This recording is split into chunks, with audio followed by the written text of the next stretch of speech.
Welcome back, ladies and gentlemen. Somebody needs to tell me what the hell that means. Domestic Japan with American Eagle, Bald Eagle, whatever. But we got all kind of parts here in the back of this F-150, and the main culprit that kicked all of this off is this heater core hose crimp.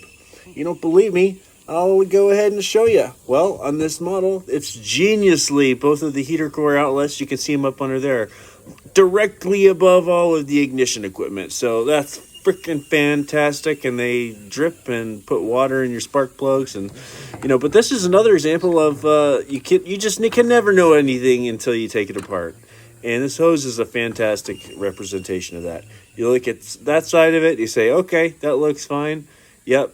Oh, it's a little floppy. Oh my God. Look at that other side. Hi, I'm a Ford. You got to spend some more money on me. Don't you love it? Pull out the wallet.